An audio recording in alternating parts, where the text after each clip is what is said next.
पिछले हफ्ते हमने निर्गमन की किताब में से और उत्पत्ति की किताब में से हमने देखा था। हम लोग मध्यस्थता की प्रार्थना के विषय में बात कर रहे थे और हमने इस बारे में विचार किया था कि मूसा ने किस तरीके से परमेश्वर से बातचीत की थी और किस प्रकार से अब्राहम ने परमेश्वर से बातचीत की थी और उनकी प्रार्थनाओं को सुन के परमेश्वर ने किस प्रकार से अपने प्लान को बदला था। हमने बहुत सारी बातें सीखी थी। हमने देखा था कि परमेश्वर अपने संतों की बात के कारण अपने प्लान को चेंज कर देता है। हमने ये भी देखा था कि परमेश्वर पिछले हफ्ते हमने देखा था कि परमेश्वर अपनी योजना अपने लोगों पर प्रकट करता है। जो उसके चुने हुए धर्मी लोग हैं उनके ऊपर परमेश्वर अपनी योजना को प्रकट करता है। हमने ये देखा था कि परमेश्वर न सिर्फ अपनी योजना को प्रकट करता है बल्कि उस प्लान को पूरा करने वाला परमेश्वर है, परंतु यदि उसका धर्मी जन बीच में खड़े होकर प्रार्थना करता है तो परमेश्वर अपने प्लान को बदल देता है। और एक शब्द के बारे में हमने विचार किया था कि परमेश्वर ने कहा कि मैं पछताता हूँ। तो ये पछताना शब्द के बारे में हमने विचार किया था कि परमेश्वर का पछताना और मनुष्य का पछताना अलग अलग है। परमेश्वर जब पछताना शब्द यूज़ करते हैं तो उसके लिए इब्रानी भाषा का नाकाम NACHAM नाकाम वर्ड जो है, या उसको नाकम बोल सकते हैं, इस तरह का शब्द इस्तेमाल होता है। इसका मतलब है मन बदलना या जो प्लान है उसको चेंज करना। और जो इंसान के लिए जो यूज़ होता है शब्द, उसका मतलब होता है अपनी गलती को करने से रुकना, अपने गलती के प्रति अपना मन बदलना और उसको दोबारा ना करना, उसके प्रति पश्चाताप करना।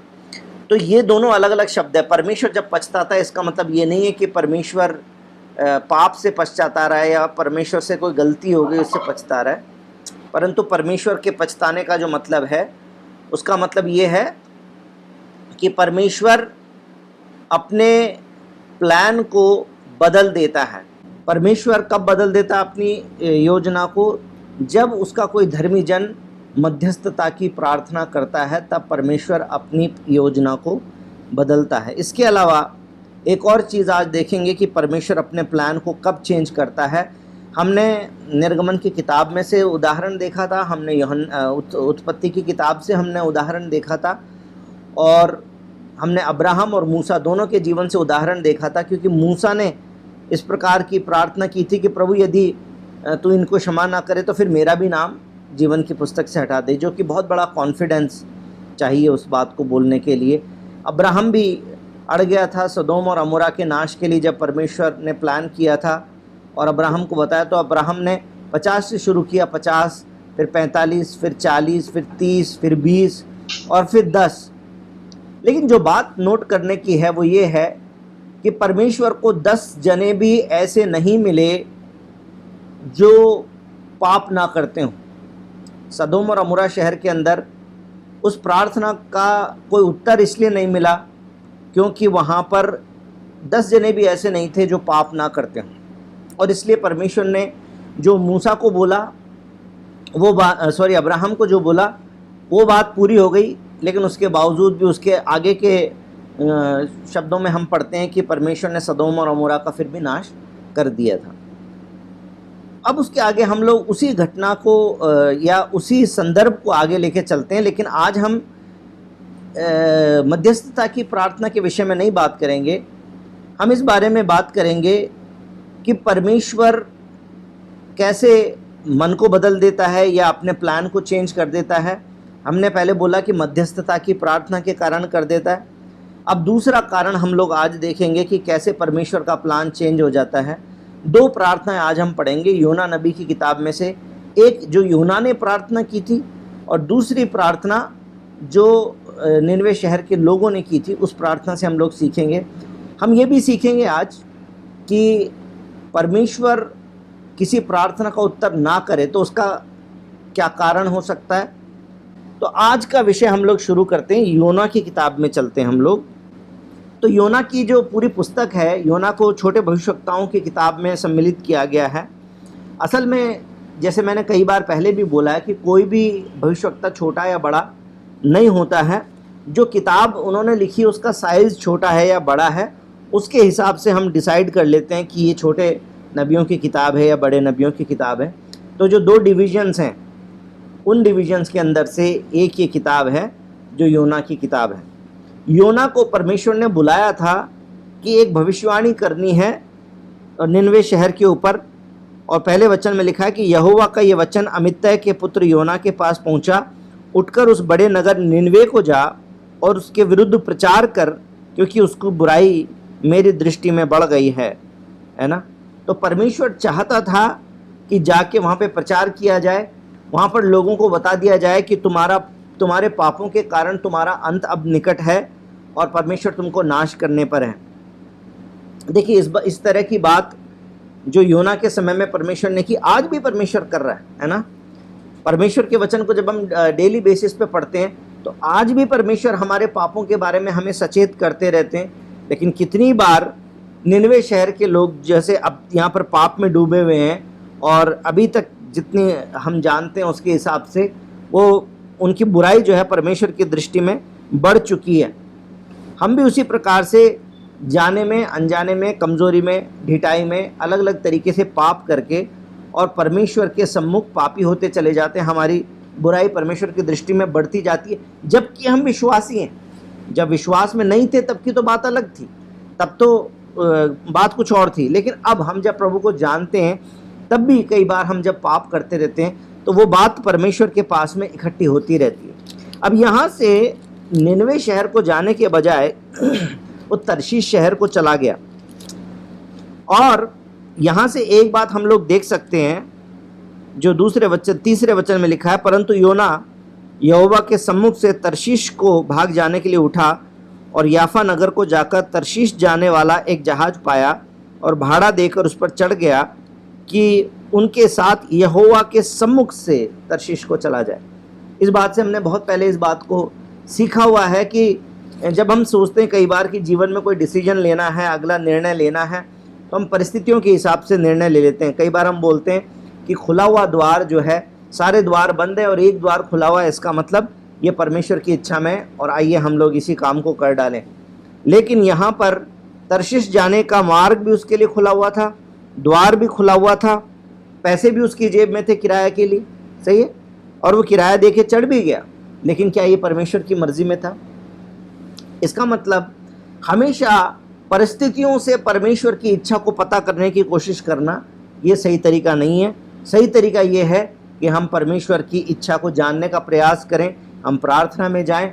यदि गंभीर विषय है और सच में आप प्रभु की आवाज़ को सुनना चाहते हैं तो उपवास करें, प्रार्थना करें, और तब परमेश्वर के नज़दीक जाएं, उसकी इच्छा को जानें, उसके अनुसार प्रार्थना करें और फिर उस निर्णय को लें। तो परमेश्वर के आत्मा के द्वारा, उसके वचन के द्वारा जो निर्णय होगा वो सही होगा, सिर्फ परिस्थितियों के द्वारा नहीं। ये अपने सब्जेक्ट से हटकर एक बात मैंने आपको बोल दी है, क्योंकि यहाँ पर ये एक इम्पॉर्टेंट टीचिंग है जो हमने पहले सीखी हुई है ना। अब यहाँ पर एक बात और लिखी है कि वो यहोवा से भाग रहा था। उसने लिखा है कि उनके साथ यहोवा के सम्मुख से तरशीश को चला जाए। तो वो तरशीश को चला जाना चाहता था, परंतु परमेश्वर की इच्छा कुछ और थी। और परमेश्वर को तरीका आता है, जब कोई आदमी सीधे तरीके से अपनी बात, परमेश्वर की बात को नहीं मानता है, तो परमेश्वर को बात मनवाना आता है। हालांकि हमेशा परमेश्वर ज़बरदस्ती करके और इस प्रकार से अपनी इच्छा को पूरा नहीं कराते। कई बार परमेश्वर अपने हाल पे भी हमको छोड़ देते हैं। बाइबल में भी ऐसे बहुत सारे एग्जाम्पल हमको मिलते हैं जहाँ पर इंसान की ज़बरदस्ती के कारण परमेश्वर ने उनको उनके हाल पे छोड़ दिया। ठीक है, तुमने मांगा, जैसे जब पहला राजा उन्होंने मांगा था तो वो परमेश्वर कह रहा था कि नहीं, तुमको राजा की ज़रूरत नहीं, तुम्हारा राजा मैं ही हूँ। लेकिन जब बार बार मांगे जा रहे थे, नहीं, संसार में सबके पास में राजा होता है, हमको भी राजा चाहिए, हमको भी राजा चाहिए। प्रभु ने कहा ठीक है, तो फिर शाऊल तुम्हारा राजा है, ले लो राजा। और फिर एक राजा बना दिया गया। लेकिन शाऊल थोड़े समय प्रभु के साथ चला और फिर उसके बाद अपनी मन की मर्जी करने लग गया, जिसका कितना सारा खामियाजा इज़राइल की प्रजा को कई सालों तक, कई 100 सालों तक उठाना पड़ा। और मैं सोचता हूँ पूरी दुनिया अब तक भी उठा रही है, क्योंकि प्रभु यीशु मसीह आए, प्रभु यीशु मसीह ने खून बहाया, पाप क्षमा किया, बलिदान किया, मारे गए, गाड़े गए, जी उठे, स्वर्ग में उठा लिए गए। लेकिन आज भी यहूदी भी विश्वास नहीं करते कि यीशु मसीह ही मसीहा है। दुनिया में कितने सारे लोग अभी तक विश्वास नहीं कर रहे कि यीशु मसीह ही मसीहा है। तो कहने का मतलब यह है कि परमेश्वर की दृष्टि से भागना, परमेश्वर की इच्छा के बजाय अपनी इच्छा की पूर्ति करने की कोशिश करना, ये सही बात नहीं है। तो यहाँ पर प्रभु ने उसको अपनी परिस्थिति, जो परमेश्वर ने काम उसको सौंपा था, क्योंकि परमेश्वर का चुना हुआ है, परमेश्वर ने एक पर्पज़ के लिए उसको चुना है, तो उसको जाने नहीं दिया। तो समुद्र में एक तूफान आ गया और बाकी सारे लोग जो हैं वो डरे हुए थे, परंतु वो नीचे सो रहा था, योना सो रहा था। और फिर वो छठे वचन में आके माझी उसके पास आकर कहता है, तू भारी नींद में पड़ा हुआ क्या करता है, उठ अपने देवता की दुहाई दे, क्योंकि वो भी अपने अपने देवताओं की दुहाई दे रहे थे। फिर अंत में जाके उन लोगों ने एक चिट्ठी डाली और पता चला कि योना के कारण सारा ये प्रॉब्लम आई है। उन्होंने बता दिया, योना ने बता दिया कि मैं तो परमेश्वर से भाग रहा हूँ। तो उन्होंने कहा कि अब हम क्या करें। उसने बोला कि मुझे उठा के समुंदर में फेंक दो। अब वो जब समुंदर में फेंक दिया गया, उसके बाद में समुद्र की लहरें जो है वो थोड़ी शांत हो गई। और यहाँ पर लिखा है 15 वचन के अंदर, तब उन्होंने योना को उठाकर समुद्र में फेंक दिया और समुद्र की भयानक लहरें थम गई। तब उन मनुष्यों ने यहोवा का बहुत ही भय माना और उसको भेंट चढ़ाई और मन्नतें मानी। तो देखिए, परमेश्वर तो अपनी महिमा कैसे भी ले लेगा। परमेश्वर का जन परमेश्वर से भागने की कोशिश करेगा, उसमें भी परमेश्वर अपनी महिमा ले लेगा और अपनी महिमा को प्रकट कर देगा लोगों पे। यहाँ पर भी हो गई है। भले ही योना तो परमेश्वर की मर्जी से भाग रहा था, लेकिन लिखा हुआ है कि लोगों ने परमेश्वर का डर तो मान लिया, है ना। परमेश्वर अपनी महिमा करते कैसे भी करते हैं।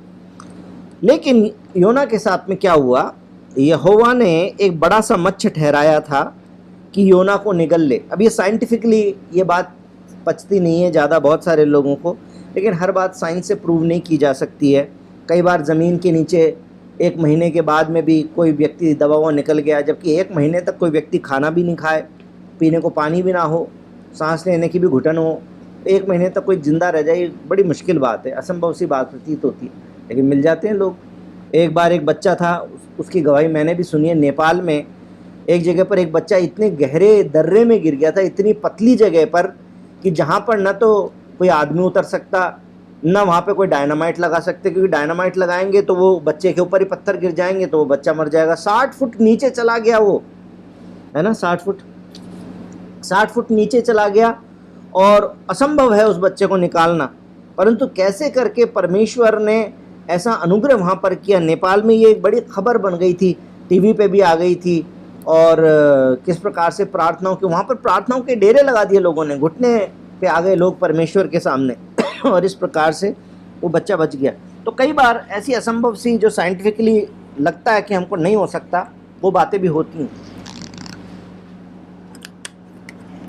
कितना बड़ा मच्छ होगा जिसके पेट में योना रहा। मच्छ का मतलब मगरमच्छ नहीं है, मच्छ का मतलब है कोई बड़ा फिश, पता नहीं व्हेल होगी, क्या पता कौन सी होगी।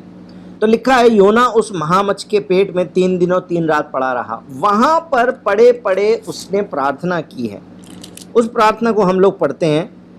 तब योना ने उसके पेट में से अपने परमेश्वर से, यहोवा से प्रार्थना करके कहा, मैंने संकट में पड़े हुए यहोवा की दुहाई दी और उसने मेरी सुन ली है।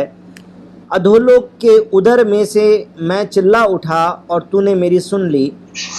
तूने मुझे गहरे सागर में समुद्र की था तक डाल दिया और मैं धाराओं के बीच में पड़ा था। तेरी भड़काई हुई सब तरंगे और लहरें मेरे ऊपर से बह गई। प्लीज़ अपने माइक को अनम्यूट ना करें। बीच बीच में शायद आप लोगों को मालूम नहीं चलता है, लेकिन किसी किसी का माइक अनम्यूट हो जाता है। थोड़ा ध्यान रखिए, क्योंकि हमने इस मीटिंग को लाइव भी किया हुआ है। हो सकता है फेसबुक पे भी कोई देख रहे हो तो डिस्टर्बेंस भी हो जाती है। तो उसके बाद में कह रहा है कि 5वें वचन से कि मैं जल से यहाँ तक घिरा हुआ था।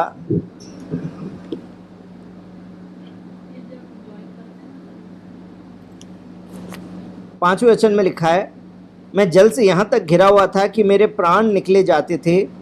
गहरा सागर मेरे चारों ओर था और मेरे सिर में सिवार लिपटा हुआ था। मैं पहाड़ों की जड़ तक पहुँच गया था। मैं सदा के लिए भूमि में बंद हो गया था। तो भी हे परमेश्वर यहोवा, तूने मेरे प्राणों को गड्ढे में से उठाया है। जब मैं मूर्छा खाने लगा तब मैंने यहोवा को स्मरण किया और मेरी प्रार्थना तेरे पास वरन तेरे पवित्र मंदिर में पहुंच गई।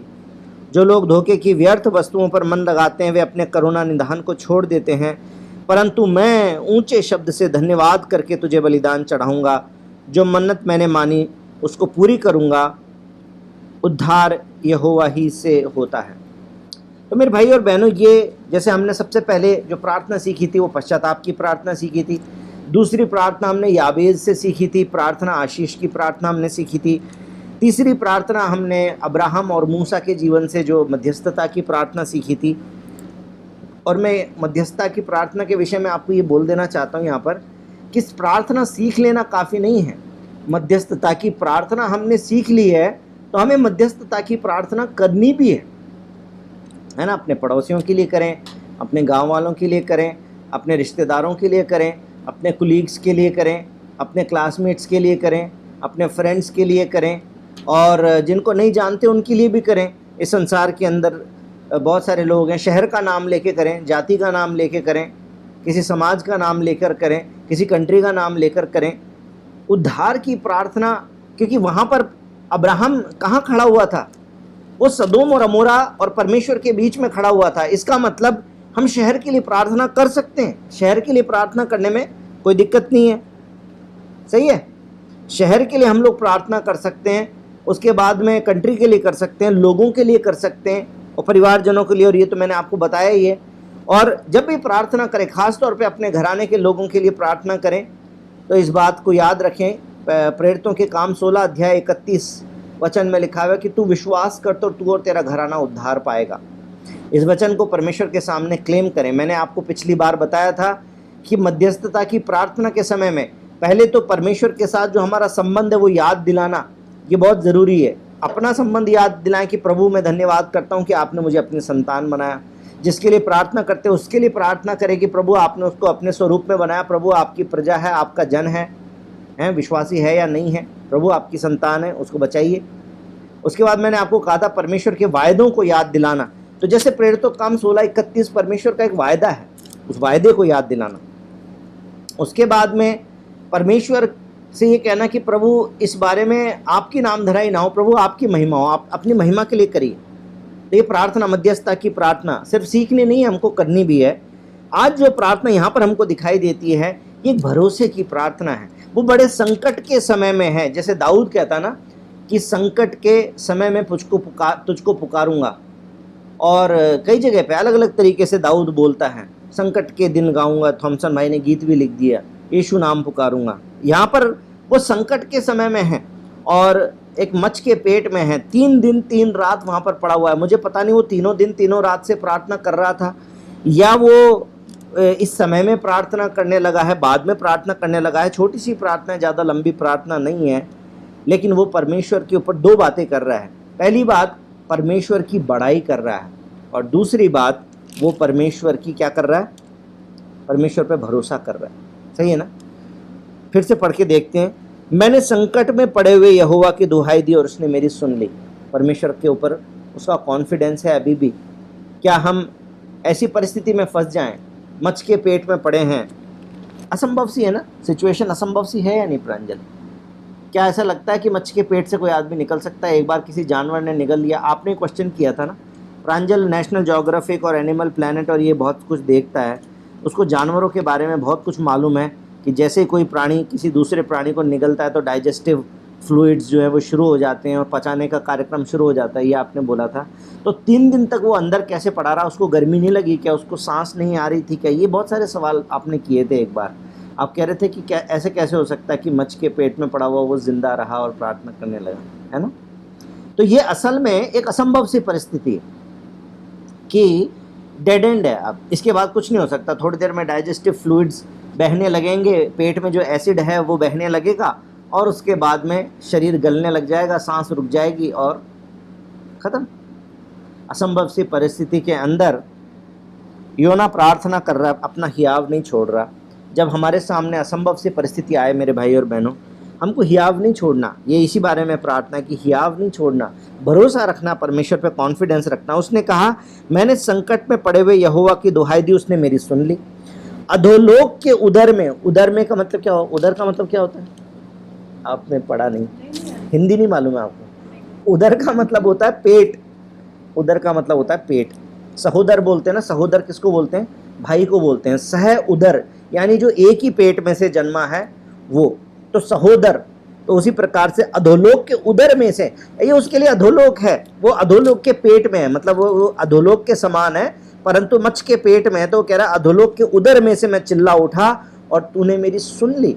उसको वहां पड़े हुए भी ये कॉन्फिडेंस है, जबकि वो पाप कर चुका है ना, परमेश्वर की दृष्टि से भागा है, परमेश्वर की बात से भागा है, परमेश्वर ने जो काम दिया उसको उसमें उसने ढिठाई की है, अनाज्ञाकारिता की है, लेकिन फिर भी उसको कॉन्फिडेंस है। सोचिए उसके पास में पवित्र आत्मा नहीं था, उसके पास कॉन्फिडेंस है।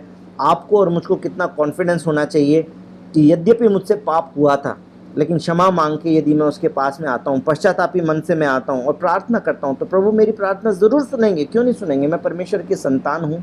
ये कॉन्फिडेंस हमारे पास होना चाहिए। वो कह रहा है कि तूने मेरी सुन ली। अब वो उस बात को भी बोल रहा है कि तूने मुझे गहरे सागर में, समुद्र की थाह तक डाल दिया और मैं धाराओं के बीच में पड़ा था। तेरी भड़काई हुई सब लहरें तरंगे मेरे ऊपर से बह गई जब तूफान आ गया था। तब मैंने कहा मैं तेरे सामने से निकाल दिया गया हूँ, कैसे मैं तेरे पवित्र मंदिर की ओर फिर ताकूंगा। कई बार ये फीलिंग हमारे अंदर भी आती है जब पाप हम कर बैठते हैं। हमको परमेश्वर के बारे में सब कुछ मालूम है, हमको अब ये भी मालूम चल चुका है कि परमेश्वर को कौन सी बातें अच्छी लगती है, कौन सी बातें अच्छी नहीं लगती है, कौन सी चीज़ पाप की श्रेणी में है, कौन सी चीज़ पाप नहीं है। लेकिन उसके बावजूद जब हमसे वो पाप हो जाता है तो हमको परमेश्वर की दृष्टि में या परमेश्वर की उपस्थिति में जाना अच्छा नहीं लगता। हम उस बात को टालना चाहते हैं। हम सोचते हैं अरे परमेश्वर के पास क्या मुंह लेके जाएंगे, अभी तो मैंने पाप किया, अब मैं क्या बाइबल पढ़ूं, अब मैं क्या प्रार्थना करने बैठूं, और हम अपनी प्रार्थना को टाल देते हैं। ये भी कई बार प्रार्थना ना करने का या रेगुलरली प्रार्थना ना करने का भी एक कारण होता है जब पाप हमारे जीवन में बना रहता है। परंतु वो क्या कह रहा है, उसको इस बात का एहसास है कि मैं तेरे सामने से निकाल दिया गया, कैसे मैं तेरे पवित्र मंदिर की ओर फिर ताकूंगा। मैं जल से यहाँ तक घिरा हुआ था कि मेरे प्राण निकले जाते थे। गहरा सागर मेरे चारों ओर था। कब था? जब वो पानी में फेंक दिया गया था और पानी में डूब रहा होगा और समुद्र की लहरें उसको उठा पटक कर रही होंगी। मेरे सिर में सिवार लिपटा हुआ था, मैं पहाड़ों की जड़ तक पहुंच गया था। है ना, समुद्र में भी पहाड़ होते हैं, कहीं पे गिरा होगा, कभी अंदर गया होगा। मैं सदा के लिए भूमि में बंद हो गया था, तो भी हे पर मेरे परमेश्वर यहोवा, तूने मेरे प्राणों को गड्ढे में से उठाया है। पता नहीं वो कौन सी जगह पे जाके पड़ा होगा पानी में, और तब उसको मच्छ ने उसको निगला होगा। कह रहा है जब मैं मूर्छा खाने लगा तब मैंने यहोवा को स्मरण किया और मेरी प्रार्थना तेरे पास वरन तेरे पवित्र मंदिर में पहुंच गई। जो लोग धोखे की व्यर्थ वस्तु पर मन लगाते हैं वे अपने करुणा निधान को छोड़ देते हैं। अब एक सिद्धांत, एक प्रिंसिपल उसने दिया है कि जब लोग धोखे की व्यर्थ की वस्तुओं पर ध्यान लगाते हैं तो इसका मतलब वो अपने परमेश्वर पर विश्वास नहीं कर रहे हैं। कौन सी हो सकती है धोखे की व्यर्थ वस्तु? हमारा पैसा, हमारा अपने शरीर की ताकत में कॉन्फिडेंस, हमारा पैसे में हमारा कॉन्फिडेंस हो सकता है। दुनिया में जब हमारे पास पैसा होता है तो हमको सब कुछ काम इजी लगता है और दुनियावी रूप से भी बड़ा कॉन्फिडेंस हमारे अंदर रहता है। लेकिन जब जिस व्यक्ति के पास पैसा नहीं होता वो वैसे ही नम्र और दीन हो जाता है बेचारा, है ना। पैसे में कॉन्फिडेंस, पॉलिटिशियन से हमारा कॉन्टैक्ट है। आईपीएस अधिकारी को हम जानते हैं, एक आईएएस अधिकारी मेरे चाचा जी लगते हैं। ओहो, फिर तो देखो, मेरे विधायक, चाचा मेरे विधायक हैं, मामा मेरे विधायक हैं।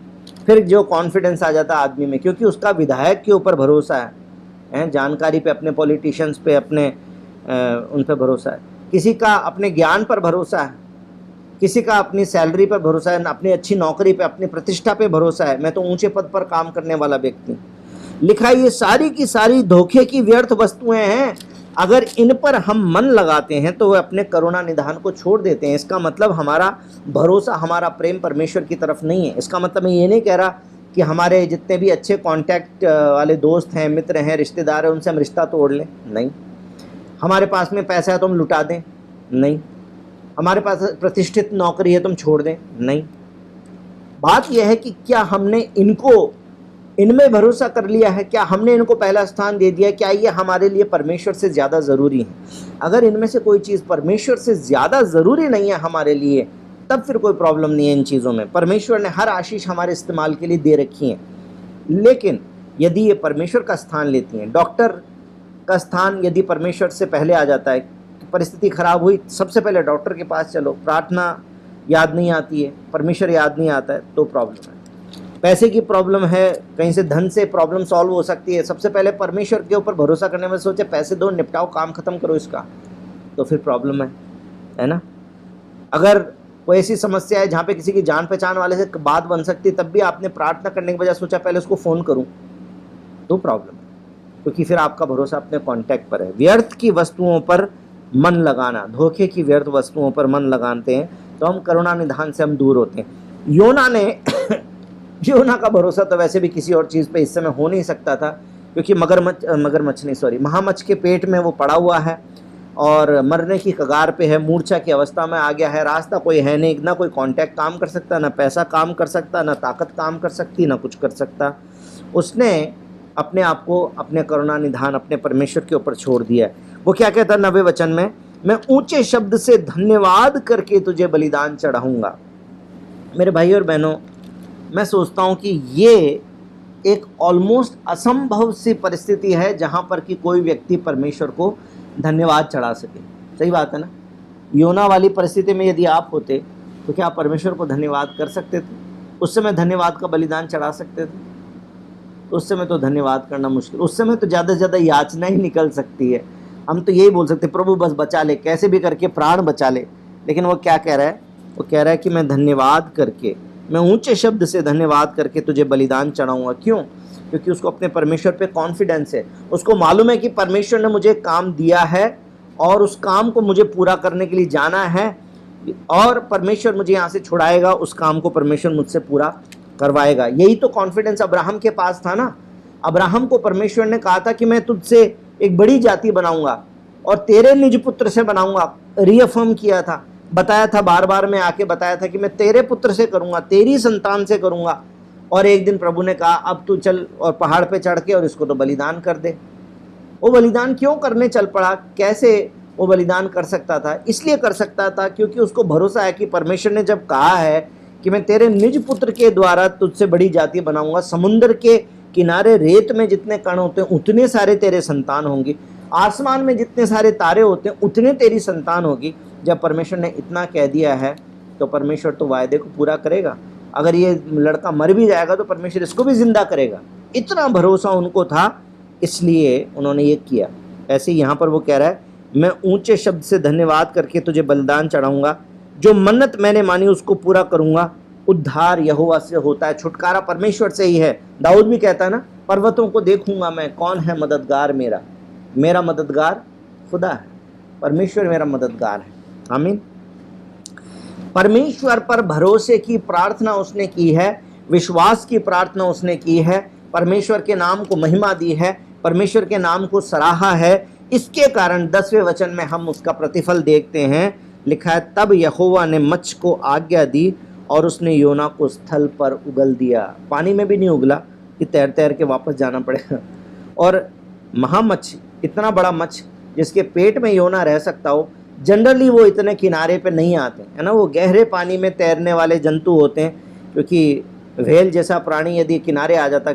बीच में कुछ एक वीडियोस फेसबुक पे आपने देखे होंगे जहाँ पर एक व्हेल जो है वो समुद्र के किनारे आ गई थी, तो वो अपने आप को हिला हिला के भी समुद्र में वापस नहीं ले जा पा रही थी और फिर बहुत सारे लोगों ने उसको धक्का मार मार के उसको वहाँ पर वापस पानी में पहुँचाया था। और फिर जब पानी में चली गई तब फिर वो तैर के गई थी, है ना। समुद्र के किनारे पे नहीं आ सकती है एक बड़ी मछली, इतनी बड़ी मछली जिसके अंदर योना रह रहा हो।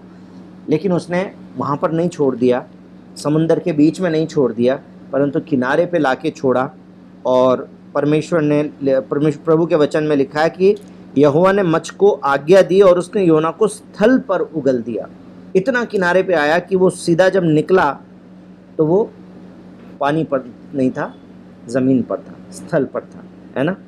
तो परमेश्वर अपने लोगों के लिए एक्स्ट्रा ऑर्डिनरी तरीके से, अद्भुत तरीके से काम करता है। संकट में से रिहाई करने वाला परमेश्वर है, संकट में अति सहज से मिलने वाला परमेश्वर है। यदि संकट की परिस्थिति आती है तो हमें यही करना चाहिए, योना के समान हमें प्रार्थना करना चाहिए। अब यहाँ से थोड़ा सा आगे चलते हैं, क्योंकि सिर्फ ये मकसद नहीं था। योना की पुस्तक में से एक और प्रार्थना मैं आपके साथ में देखना चाहता हूँ, जहाँ पर प्रार्थना का कोई शब्द नहीं लिखा हुआ है, परंतु वहाँ पर एक प्रार्थना। चौथे वचन से, तीसरे अध्याय के चौथे वचन से जब हम पढ़ते हैं तो लिखा है, योना ने नगर में प्रवेश करके 1 दिन की यात्रा पूरी की और ये प्रचार करता गया, अब से 40 दिन के बीतने पर निनवे उलट दिया जाएगा। अब उसके बाद देखिए क्या हुआ। तब निनवे के मनुष्यों ने परमेश्वर के वचन की प्रतीति की और उपवास का प्रचार किया गया और बड़े से छोटे तक सबों ने टाट ओढ़ा। तब यह समाचार निनवे के राजा के कान में पहुंचा और उसने अपने सिंहासन पर से उठ अपने राजकीय वस्त्र उतारकर टाट ओढ़ लिया और राख पर बैठ गया। राजा ने प्रधानों से सम्मति करके निनवे में इस आज्ञा का ढिंढोरा पिटवाया, क्या मनुष्य, क्या गाय बैल, क्या भेड़ बकरी या अन्य पशु, कोई भी कुछ न खाए, वे न खाएं और न पानी पिएं। मनुष्य और पशु दोनों टाट ओढ़ें और परमेश्वर की दुहाई चिल्ला चिल्ला कर दें और अपने कुमार्ग से फिरें, फिर उस उपद्रव से जो वो करते हैं पश्चाताप करें। संभव है परमेश्वर दया करे और अपनी इच्छा बदल दे और उसका भड़का हुआ कोप शांत हो जाए, हम नष्ट होने से बच जाएं। और मेरे भाई और बहनों, यहाँ पर लिखित में कोई भी प्रार्थना नहीं है, लेकिन यहाँ पर प्रार्थना का एक सिद्धांत जो है इस राजा ने अपने बात में बोल दिया 8वें वचन से लेकर, कि मनुष्य और पशु दोनों टाट ओढ़ने का मतलब क्या है? इसका मतलब यह है कि टोटल सरेंडर हो गया है। उनके अंदर किसी भी प्रकार की अब घमंड की भावना नहीं है, बल्कि अपने आप को इतना नम्र और दीन कर लिया है कि चाहे प्राणी हो, चाहे मतलब इंसान हो, चाहे जानवर हो, सब परमेश्वर के सामने सबसे पहली बात सरेंडर हो जाएं। उपवास के बारे में लिखा है, और परमेश्वर की दुहाई चिल्ला चिल्ला कर दे। दुहाई देने का मतलब क्या होता है? दुहाई देने का मतलब होता है परमेश्वर से ये मांगना कि प्रभु नाश मत कर, प्रभु नाश मत कर, प्रभु छोड़ दे, प्रभु माफ कर दे। दुहाई देकर चिल्ला चिल्ला कर, और सिर्फ ऐसा नहीं कि माफ़ी मांग ले और ये बोले प्रभु माफ़ कर दे, प्रभु छोड़ दे, प्रभु मत मार।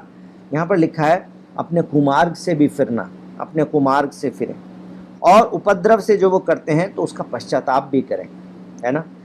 फिर लिखा है ऐसा होएगा तब क्या होगा? संभव है परमेश्वर दया करे। वो लोग जो अन्य जाति थे, जो खास मैं बात अंडरलाइन करना चाहता हूँ यहाँ पर यह है कि ये परमेश्वर के लोग नहीं थे। ये वो लोग नहीं थे जो परमेश्वर की व्यवस्था को जानते हैं, जो अब्राहम के समय से लेकर परमेश्वर की आशीषों के भागीदार रहे हों, और जिनको मालूम है कि परमेश्वर कैसे समुंदर को 2 भाग कर देता है, कैसे परमेश्वर मेढ़े को उपलब्ध करा देता है, यहोवा यीरे परमेश्वर है, कैसे परमेश्वर चट्टान में से पानी पिलाने वाला परमेश्वर है। मूसा को जानने वाले लोग नहीं हैं, ये एलिया को जानने वाले लोग नहीं हैं कि कव्वे को खिलाया, कव्वे के द्वारा खिला दिया था और उससे पानी पिला दिया था, नहर से पानी पिला दिया था, और विधवा के बर्तन के अंदर से तेल ख़त्म नहीं हुआ था। ये वो वाला लोग नहीं हैं जिनको ये सारी घटनाएं मालूम है, क्योंकि यहूदी लोग तो अपने बच्चों को और अपने नाती पोतों को, अपनी पीढ़ियों को ये बातें बताया करते थे, इसलिए यहूदियों को ये बात मालूम है कि यहोवा परमेश्वर कैसा परमेश्वर है। सही है ना। जैसे एक मसीह परिवार में जब पैदा होते हैं तो क्या होता है? पहले से ही मालूम चल जाता है, बचपन से बाइबल स्टडी हो रही है, बचपन से बाइबल पढ़ रहे हैं, बचपन से प्रार्थना कर रहे हैं। जिस उम्र में यशांशी को एलिया के बारे में मालूम है, सुलेमान के बारे में मालूम है, यीशु मसीह के बारे में मालूम है, उस समय तक तो हमको कुछ मालूम ही नहीं था, लेकिन इन बच्चों को तो मालूम है ना। हम अन्य जाति थे क्योंकि हमें परमेश्वर के बारे में नहीं मालूम था। हमारे बच्चे हैं अन्य जाति, लेकिन ये उससे भी ज़्यादा, जितना एक मसीह परिवार में पैदा होने वाला कोई व्यक्ति बाइबल के बारे में जान सकता है, उससे भी ज़्यादा जानने का मौका इनको मिल गया, क्योंकि बहुत सारी बाइबल स्टडीज़ में लगातार साथ में बैठते हैं, सत्संग में साथ में बैठते हैं, हर समय सुनते रहते हैं, गवाही सुनते रहते हैं, सीखते रहते हैं। इसी प्रकार से जैसी मेरी अवस्था थी कि मैं प्रभु के बारे में नहीं जानता था, परमेश्वर की आशीषों के बारे में नहीं जानता था, प्रार्थना का उत्तर देने वाला एक परमेश्वर है मैं नहीं जानता था, ये पापों को क्षमा करने वाला एक परमेश्वर है मैं नहीं जानता था, ऐसे ये जो निनवे शहर के लोग हैं ये अन्य जाति हैं। इनके पास में कोई जानकारी नहीं है कि ये परमेश्वर कैसा परमेश्वर है। हाँ, कुछ डरावनी बातें इन्होंने ज़रूर सुनी होगी, अरे इजराइल का परमेश्वर तो ऐसा कर देता है, अरे वहाँ पर तो ऐसा हो गया, तो उनके दुश्मनों ने चढ़ाई करी थी तो ऐसा हो गया था। लेकिन अब ये सारी बातें पुरानी होंगी, इसीलिए तो यहाँ के जो निनवे शहर के लोग जो हैं वो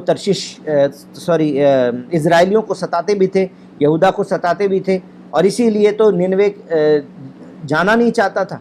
योना क्यों नहीं जाना चाहता था? क्योंकि ये जो लोग थे, ये लोग बहुत ज़्यादा सताया करते थे, इसलिए वो सोचता था कि ये तो परमेश्वर इनको नाश ही कर दे तो ज़्यादा अच्छा हो, इसलिए वो जाना ही नहीं चाहता था उनको सुनाने के लिए। लेकिन वो अन्य जाति लोग जो परमेश्वर की चुनी हुई प्रजा में से नहीं थे, बल्कि आपके और मेरे जैसे लोग थे जो मसीह परिवार में जैसे हम नहीं पैदा हुए, तो ये आपके और मेरे जैसे लोग थे। लेकिन इन्होंने ये काम किया, उन्होंने अपने वस्त्र उतार के टाट ओढ़ लिए, उन्होंने खाना पीना छोड़ दिया, उन्होंने चिल्ला चिल्ला कर दुहाई दी, उन्होंने कुमार्ग से फिरे और अपने उपद्रव से उन्होंने पश्चाताप किया। जो बगावत करते थे परमेश्वर के सामने, परमेश्वर के लोगों के सामने बगावत से पश्चाताप किया। और इसलिए 10 वचन में क्या लिखा है?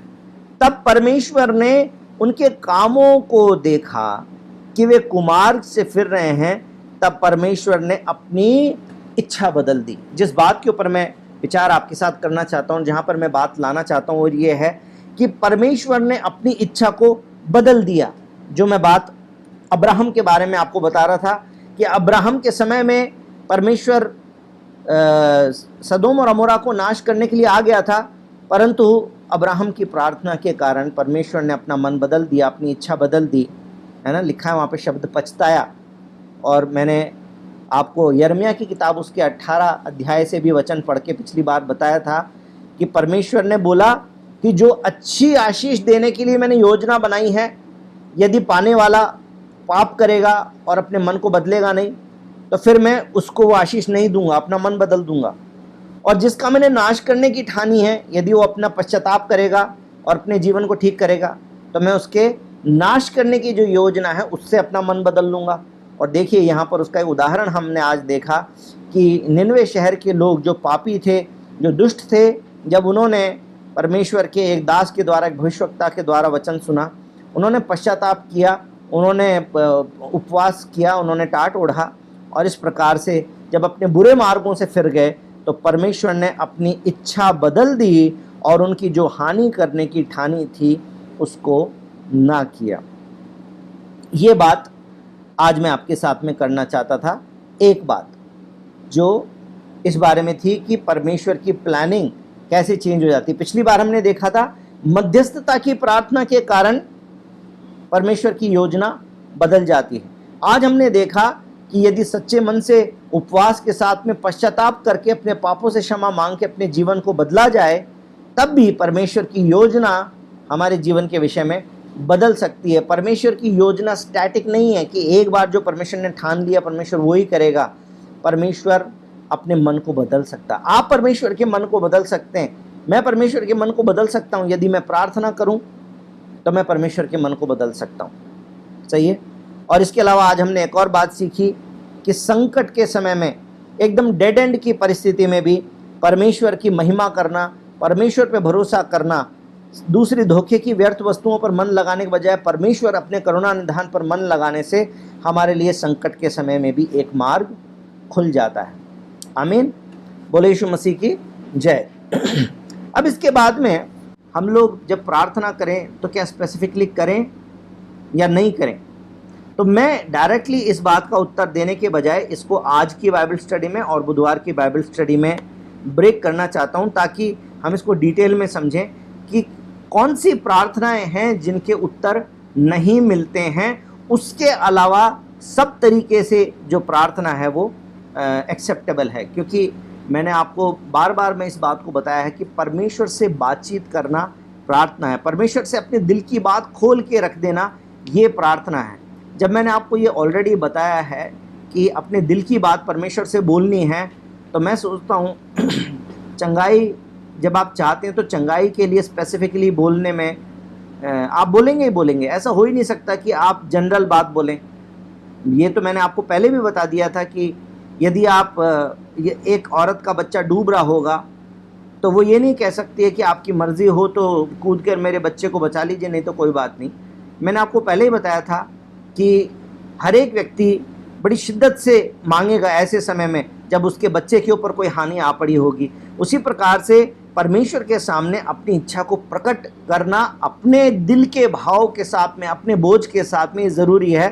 वो जब आप ऐसा करेंगे तो वो स्पेसिफिक ही होगी, वो उस परिस्थिति के विषय में ही होगी, वो कभी जनरल हो ही नहीं सकती है। इसीलिए मैंने आपको कहा था कि जब आप ईमानदारी से, विश्वास से, सच्चाई से प्रार्थना करना सीख जाएंगे तो आपकी प्रार्थना प्रार्थना की तरह साउंड ही नहीं करेगी, है ना। जैसे मैंने आपको पहले भी, पिछले हफ्ते भी बताया था कि जब पति पत्नी आपस में बात करते हैं अंतरंग समय में, तो बड़े उनके शब्द अलग होते हैं, एकदम फॉर्मल शब्द नहीं होते। हे मेरी पत्नी या हे मेरे पति, तू जो आ गए ऑफिस से, अब तूने अपना हेलमेट रख दिया है, कार की चाबी तूने रख दी है, और अब तूने अपने हाथ पांव धो लिया, अब तू आ जा और मैं तुझे खाना खिलाऊं। इस प्रकार से कोई बात नहीं करते, आपस में बात करते हैं, बड़े नॉर्मल तरीके से बात करते हैं, अलग अलग समय में अलग अलग करते हैं। सुबह सुबह जल्दीबाजी में होती है तो वाइफ उस समय उसकी टोन अलग होती है, शाम के समय में जब ऑफिस से आता है तो वाइफ की टोन अलग होती है। वाइफ दिन भर में किसी बात से परेशान हो गई है, चिड़चिड़ी हो गई है, तो शाम को चिड़चिड़ा के बात कर लेगी। और शाम को अगर दिन भर से अगर वो इंतज़ार कर रही थी पति का और खुशनुमा माहौल में थी, तो शाम को बड़े रोमांटिक तरीके से बात करेगी, सज धज के तैयार हो जाएगी गुलाब लगा के, और बोलेगी कि तुम आ गए हैं, चाय बना के पिलाई। कहने का मतलब ये परिस्थिति के हिसाब से उन दोनों के बीच में बड़ी अंतरंग संबंध होता है, और अंतरंगता के साथ बात करते कोई फॉर्मूला नहीं होता है। जिस प्रकार से, उसी प्रकार से प्रार्थना का कोई फॉर्मूला नहीं है। अपने दिल की बात, बड़े अंदर की बात जब हम परमेश्वर से करते हैं तो वो प्रार्थना है ना। बच्चों को मैं इन दिनों में बार बार बोलता हूँ, जैसे मैं बच्चों को बोलता हूँ प्रार्थना करना चाहिए, बच्चों का एक समय है प्रार्थना का, उस समय अपनी बाइबल लेके जाते हैं अपने कमरे में, लेकिन थोड़ी देर बाद में बाहर आ जाते हैं, क्योंकि उनको समझ में नहीं आता लंबी प्रार्थना कैसे करें। कोई बड़ी बात नहीं है, मैं आपसे भी कहना चाहता हूँ, कोई बड़ी बात नहीं है। ऐसा मैं सोचता हूँ 80% लोगों के साथ में, 80% विश्वासियों के साथ में, या 90% विश्वासियों के साथ में ऐसा होता है कि थोड़ी देर प्रार्थना करने के बाद सारे शब्द ही खत्म हो जाते हैं, विषय खत्म हो जाते हैं। अपनी बीवी के लिए प्रार्थना कर ली, बच्चों के लिए कर ली, या लेडी ने अपने पति के लिए कर ली, अपने घर परिवार के लिए, मम्मी पापा के लिए भी कर ली, सबके लिए कर ली, और किसी ने व्हाट्सएप पे भेजा था मेरे लिए प्रार्थना करना, उसके लिए भी कर ली। अब क्या, थोड़ी देर बाद में प्रार्थना खत्म। ये सबके साथ में होता है। लेकिन जब आप उस फॉर्मेलिटी को छोड़ के अंतरंगता में आ जाते हैं परमेश्वर के साथ, जब आप फेलोशिप करने लगते हैं, तो अपने आप मन में नई नई बातें आने लगती कि ये बात भी मैं अपने प्रभु से कर लूँ, ये बात भी मैं अपने प्रभु से कर लूँ, और फिर वो प्रार्थना अलग तरह की प्रार्थना हो जाती है। तो कहने का मतलब ये है, स्पेसिफिक ही होएगा परमेश्वर से जब आप बात करेंगे, अनस्पेसिफिक तो हो नहीं सकता, क्योंकि जब आप याचना करते हैं तो आपको मालूम है आपको क्या चाहिए, है ना। हालांकि मैं दूसरे एग्जाम्पल पे पहले आपको लेके जाना चाहता था, लेकिन उससे पहले मैं आपके साथ में मत्ती की किताब में पढ़ता हूँ। मत्ती की किताब में आइए ज़रा मेरे साथ में। मत्ती की किताब, उसका 26 अध्याय, उसका 39 वचन में लिखा है, फिर वह थोड़ा और आगे बढ़कर मुंह के बल गिरा और यह प्रार्थना की, हे मेरे पिता, यदि हो सके तो यह कटोरा मुझसे टल जाए, तो अभी जैसा मैं चाहता हूँ वैसा नहीं, परंतु जैसा तू चाहता है वैसा ही हो। मेरे भाई और बहनों, यहाँ पर हमारे लिए जो सबसे टिपिकल रोल मॉडल है, हमारे लिए जो परफेक्ट रोल मॉडल है, जिन्होंने हमको प्रार्थना के विषय में सिखाया, यीशु मसीह खुद प्रार्थना कर रहे हैं, अपने पिता से प्रार्थना कर रहे हैं। इस समय वो अपनी किसी सुपरनैचुरल पावर के अंदर, अपनी सुपरनैचुरल अथॉरिटी में एक्सरसाइज नहीं कर रहे हैं। एक नॉर्मल साधारण इंसान की जैसे जो पीड़ा में भी सो गुजरता है, जिसको दुख भी होता है, जिसके दिल की धड़कनें भी बढ़ती हैं, जिसको इस तरह की परिस्थिति के अंदर दिल निकल के मुंह तक आ जाता है, ये वो परिस्थिति है। और यहाँ पर यीशु मसीह प्रार्थना कर रहे हैं अपने पिता के सामने, अपने परमेश्वर के सामने। क्या कह रहे हैं? हे मेरे पिता, यदि हो सके तो ये कटोरा मुझसे टल जाए। स्पेसिफिक प्रेयर है। कौन सा कटोरा है ये परमेश्वर को मालूम है ना। और एक लाइन की प्रार्थना नहीं की होगी, पहले भी प्रार्थना कर रहे थे, बार बार में आके अपने चेलों से जब बीच में आके पूछते थे, भाई तुम सो रहे हो, उठो उठो प्रार्थना करो, तब भी प्रार्थना कर रहे थे। वो लिखी हुई नहीं है, इसलिए हमको नहीं मालूम उन्होंने क्या क्या प्रार्थना अपने पिता से की, लेकिन ये क्लियर है कि परमेश्वर को और यीशु मसीह को क्लियर है कि ये कटोरा क्या है। कटोरा क्या है? ये जो परिस्थिति है जो आने वाली है, जब सारे संसार का पाप यीशु मसीह पर डाल दिया जाएगा और अपराधियों के समान उसको क्रूस पर टांगा जाएगा, उसके हाथों में कीलें ठोंक दी जाएंगी, उसको मारा जाएगा, वो कटोरा है। और प्रभु क्या कह रहे हैं? हे प्रभु, ये कटोरा मुझसे टल जाए, लेकिन आगे कहते हैं, परंतु जैसा तू चाहता है वैसा हो, मेरी इच्छा ना हो लेकिन आपकी हो। कहने का मतलब है हम क्या चाहते हैं, स्पेसिफिक है, हमको मालूम है हमें चंगाई चाहिए, हमको मालूम है हमें नेगेटिव रिपोर्ट चाहिए, नौकरी चाहिए तो हमें नौकरी चाहिए। फाइनेंशियल प्रॉब्लम है, 1 लाख रुपए के बिना काम नहीं चलेगा तो 1 लाख ही मांगना पड़ेगा प्रभु से। प्रभु 50,000 का इंतजाम आप कर दो, बाकी तो मैं कर लूँगा, ऐसे नहीं बोल सकते। प्रभु 1 लाख की प्रॉब्लम है, इस प्रॉब्लम को सॉल्व करिए, तो आप स्पेसिफिक ही मांगेंगे, कोई बुराई नहीं है मांगने में। लेकिन उसके आगे हमारा भरोसा जो है वो ये होना चाहिए कि तो भी जैसा मैं चाहता हूँ वैसा नहीं, परंतु जैसा तू चाहता है वैसा हो। मांगना अपनी इच्छा से है, मांगना अपनी ज़रूरत से है, मांगना शिद्दत से है, मांगना बोझ से है, मांगना परमेश्वर की इच्छा के भी अनुसार है। लेकिन भरोसा इस बात का होना चाहिए कि परमेश्वर की योजना मेरी योजनाओं से बढ़कर है, परमेश्वर का देने का तरीका मुझसे बेहतर है, परमेश्वर मुझसे अच्छा जानते हैं कि मेरे लिए क्या अच्छा है और क्या बुरा है, इसलिए मैं अपने परमेश्वर पर भरोसा करूंगा और जो परमेश्वर मेरे लिए इस परिस्थिति में करेंगे मैं उस पर भरोसा रखूंगा। मेरी नहीं प्रभु आपकी इच्छा पूरी हो। परमेश्वर की इच्छा के अनुसार की गई प्रार्थना का उत्तर जरूर मिलता है, और जो प्रार्थना परमेश्वर की इच्छा के अनुसार नहीं है उस प्रार्थना का या तो उत्तर नहीं मिलता है या फिर परमेश्वर उसको अपने तरीके से उत्तर करते हैं। ये 2 बातें आज मैं आपके साथ में करना चाहता हूं। सबसे पहले पहला यूहन्ना में आइए 5 उसका 14-15। पहला यूहन्ना की जो पत्री है, 1 जॉन 5 उसका 14-15। और हमें उसके साथ हमने जो हियाव होता है वह यह है कि यदि हम उसकी इच्छा के अनुसार कुछ मांगते हैं तो वह हमारी सुनता है।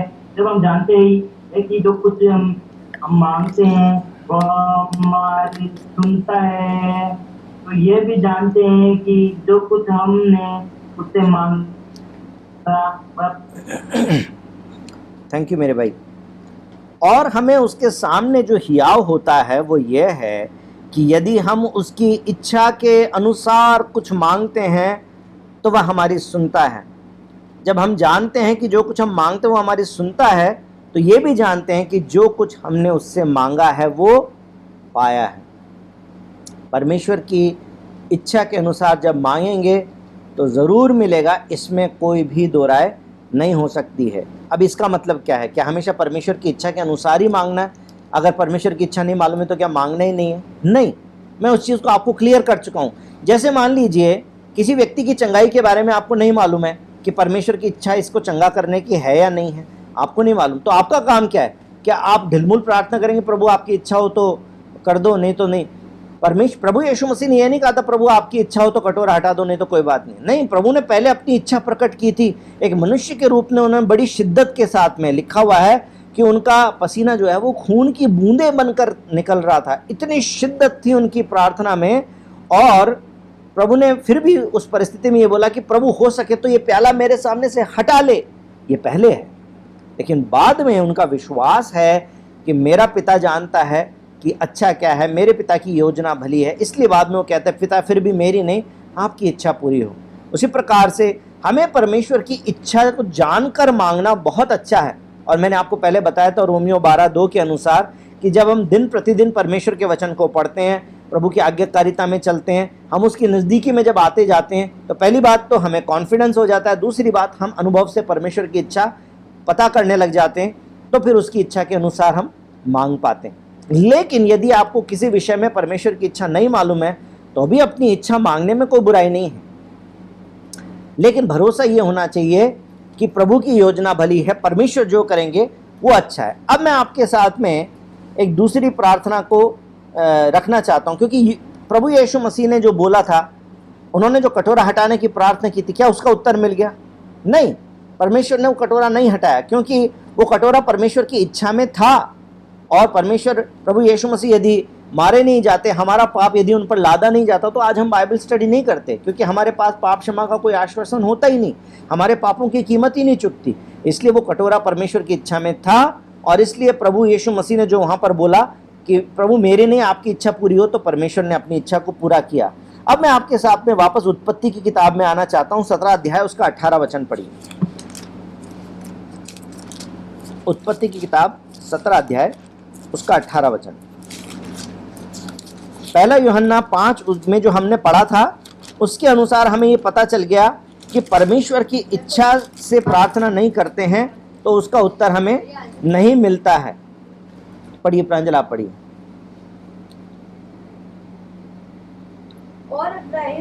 और इब्राहिम ने मेरे साथ में पढ़िए। और इब्राहिम ने परमेश्वर से कहा इश्माएल तेरी दृष्टि में बना रहे, इश्माएल तेरी दृष्टि में बना रहे, यही बहुत है। यही बहुत है।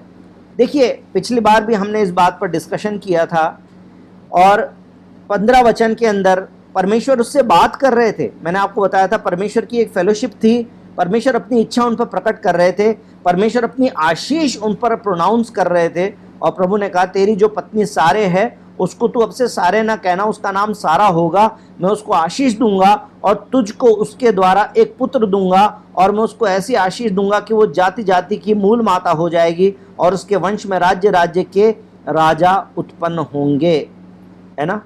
लेकिन अब्राहम क्या बोल रहा है यहाँ पर लिखा, तब अब्राहम मुंह के बल गिर पड़ा और हंसा और मनी मन कहने लगा, क्या 100 वर्ष के पुरुष के भी संतान होगी और क्या सारा जो 90 वर्ष की है पुत्र जनेगी। और उसके बाद में उसने अब्राहम ने परमेश्वर से एक प्रार्थना की है। इस प्रार्थना के ऊपर हमने पिछली बार फोकस नहीं किया था, हमने बाकी प्रार्थनाओं के ऊपर किया था। लेकिन यहाँ पर एक प्रार्थना है। प्रार्थना मैंने कहा ना, परमेश्वर से अपने दिल की बात बोल देना, यही तो प्रार्थना है। उसने क्या बोला, पहले तो हंसी आ रही है और हंसते हंसते, जैसे मान लीजिए मैं कोई भाई मेरे साथ में परेशानी में है और मुझको आकर बोल रहा है, ब्रिजेश भाई मेरे को तो 10,000 रुपये की बहुत ज़्यादा ज़रूरत आ गई है और आप कुछ करो नहीं तो बड़ी दिक्कत हो जाएगी मेरे को ऐसे। और मैं बोला अरे 10 क्या यार, तुम 15,000 ले लेना। और उनको मालूम है ब्रिजेश भाई इस समय मेरे को 5,000 भी नहीं दे सकते, तो फिर क्या होगा, उसके मुंह पे हंसी आ जाएगी। 15,000 मैं मांग रहा हूँ, 10,000 ये बोलते तू 15,000 ले लेना, तो हंस के बोला आप तो मेरे को 10,000 ही दे दो, वही काफ़ी है ना। उसके जो शब्द होंगे वो किस प्रकार के होंगे, मैं वो बात आपको यहाँ पर बताना चाहता हूँ कि यहाँ पर वो हंस रहा है और हंस करके क्या बोल रहा है, पहले तो हंस पड़ा, मुंह के बल गिरा, हंसा और अपने मन में तो सोच रहा है क्या परमेश्वर 100 साल की उम्र में देगा क्या। और उसके बाद में बोला प्रभु बस इतना ही कर दो, इश्माएल ही तेरी दृष्टि में बना रहे, यही बहुत है और कुछ नहीं चाहिए। आप कहाँ संतान वंतान पैदा करने की बात कर रहे हो, 100 साल मेरी उम्र हो गई, अब कहाँ होएगा, छोड़ो आप रहने दो। ये परमेश्वर के ऊपर थोड़ा सा अविश्वास कर रहा है ना। मैंने आपको बताया था एक बार उसने झुंझलाहट में प्रार्थना कर दी थी, अब तो ये दमिश्कवासी यही तो ही मेरा वो बनेगा, इसी के द्वारा मेरा वंश चलेगा, अब और क्या। और यहाँ पर फिर लिखा हुआ है, वो कह रहा है प्रभु अब इश्माएल हो गया ना, उसने अपने मन की मर्जी कर ली, अब कह रहा है प्रभु बस इतना ही कर दे कि इश्माएल। कहने का मतलब क्या प्रार्थना है उसकी, अब्राहम की प्रार्थना क्या है असल में, ये अब्राहम की ये जो प्रार्थना है इसका मतलब यह है कि प्रभु आपने वायदा तो किया है लेकिन अब ये वायदा पूरा करने का टाइम तो निकल गया। आपने बोला था 75 साल की उम्र में, तब मेरे अंदर थोड़ी ताकत भी थी, पत्नी भी जवान थी, चलो तब पॉसिबिलिटी भी थी, हालांकि तब भी मुश्किल था लेकिन तब तो क्या पता हो भी जाता। अब कहाँ पॉसिबल है, अब तो प्रभु 100 साल के हो गए, पत्नी 90 साल के हो गए, अब वैसे भी कुछ नहीं हो सकता, अब जो होना था हो गया। इश्माएल को ही ब्लेस कर दो, उसी के द्वारा ही वंश चला दो, आपने बोला तो था कि मैं तुम तेरे पुत्र के द्वारा करूँगा, अब वो नहीं हो सकता, अब आप ये कर दो। ये परमेश्वर की इच्छा में की गई प्रार्थना नहीं है। यहाँ पर वो परमेश्वर पर भरोसा नहीं कर रहा है बल्कि वो अपने स्वभाव से, अपनी इच्छा से, अपने मन से एक बात कह रहा है कि प्रभु बस इतना ही कर दे कि इश्माएल तेरी दृष्टि में बना रहे। इसका मतलब क्या है, इश्माएल पे तेरा हाथ रहे, इश्माएल के ही द्वारा प्रभु तू मेरी संतान पैदा कर देना और मेरे वंश को इश्माएल के ही द्वारा चला देना, बस यही उसका मतलब है कि इश्माएल तेरी दृष्टि में बना रहे, यही बहुत है। उसने अविश्वास करके ये बात बोली है। उसने, मैंने कहा था आपको, जब विश्वास करते हैं, जब प्रार्थना करते हैं तो विश्वास का होना जरूरी है, बोझ का होना जरूरी है। यहाँ पर वो न तो विश्वास कर रहा है परमेश्वर पर, न उसके पास में परमेश्वर का बोझ है ना। हंसा हुआ है ना, लिखा हुआ है ना, हंस के बोल रहा है परमेश्वर आप तो ऐसे करो, बस ये इश्माएल को आशीष दे दो, इतना ही काफी है। और तीसरी चीज जो मैंने कहा कि परमेश्वर की इच्छा के अनुसार प्रार्थना नहीं है, प्रार्थना अपने मन की मर्जी से कर रहा है, अपने मन की बात बोल रहा है, इश्माएल तेरी दृष्टि में बना रहा है, यही बहुत है। और इसलिए इस प्रार्थना का उत्तर नहीं हुआ, उस तरीके से नहीं हुआ जैसे अब्राहम ने प्रार्थना की थी, क्योंकि ये परमेश्वर की इच्छा में नहीं था। हालांकि परमेश्वर ने उसकी प्रार्थना को टोटली इग्नोर नहीं किया, परमेश्वर ने उसको बोला कि इश्माएल परमेश्वर ने कहा निश्चय तेरी पत्नी सारा से तुझे एक पुत्र उत्पन्न हो, यानी मेरी योजना नहीं बदलने वाली। तूने जो मांगा वो मेरी योजना के अनुसार नहीं है, मैं तो अपनी ही इच्छा को पूरी करूंगा। लेकिन कह रहा है पर मैं उसके साथ निश्चय तेरी पत्नी सारा से तुझको एक पुत्र उत्पन्न होगा और तू उसका नाम इसहाक रखना। मैं उसके साथ ऐसी वाचा बांधूंगा जो उसके पश्चात उसके वंश के लिए युग युग की वाचा होगी। इश्माएल के विषय में भी मैंने तेरी सुनी है, मैं उसको भी आशीष दूंगा और उसे फलवंत करूंगा, अत्यंत बढ़ा दूंगा, उससे 12 प्रधान होंगे और मैं उससे एक बड़ी जाति बनाऊंगा।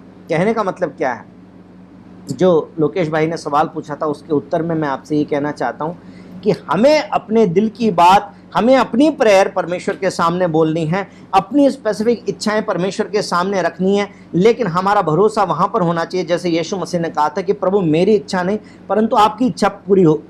जैसे अब्राहम ने यहाँ पर इश्माएल के विषय में एक प्रार्थना कर दी जो परमेश्वर की इच्छा के अनुसार नहीं है। परमेश्वर ने उसकी प्रार्थना का उत्तर किया भी नहीं और प्रभु ने कह दिया नहीं, बल्कि मैं तेरे ही द्वारा एक संतान उत्पन्न करूंगा, उसका नाम तू इसहाक रखना, मैं उसको आशीष दूंगा, उसके द्वारा तेरे वंश को बढ़ाऊंगा।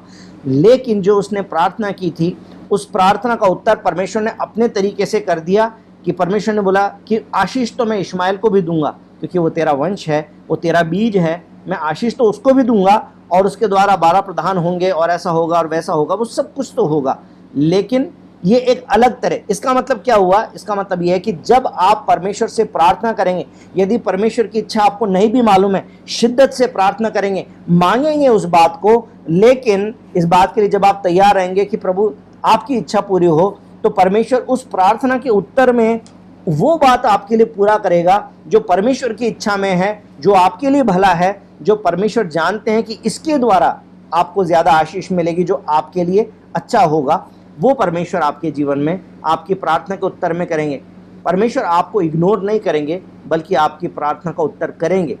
आपको परमेश्वर की इच्छा नहीं मालूम हुई तब भी परमेश्वर जानते हैं कि आपने प्रार्थना की है, आपने विश्वास किया है, आपने अपने आप को परमेश्वर के सामने उंडेला है, इसलिए परमेश्वर आपकी प्रार्थना को उत्तर करेंगे। क्योंकि मेरे भाई और बहनों, मैंने आपको पहले भी बोला है, परमेश्वर हमारे मांगने का, हमारे बोलने का मोहताज नहीं है। बाइबल में लिखा हुआ है कि परमेश्वर को तो हमारे मांगने से पहले मालूम है कि हमको किस चीज़ की ज़रूरत है, लेकिन बस वो इसलिए चाहता है कि ताकि हम अपने विश्वास की एक्सरसाइज करें। तो जब हम परमेश्वर के सामने अपने आशीष को मांगते हैं तो परमेश्वर को मालूम है कि मुझे इसके जीवन में क्या करना है, उस आशीष को परमेश्वर आपकी प्रार्थना के उत्तर में फिर ज़रूर दे देते हैं। आमीन, बोले यीशु मसीह की जय। तो आज हमने यहाँ पे अपनी बाइबल स्टडी को कंक्लूड करेंगे। पिछले हफ्ते के कंटिन्यूएशन में हमने बात करते हुए इस बात को देखा कि परमेश्वर की इच्छा बदल सकती है।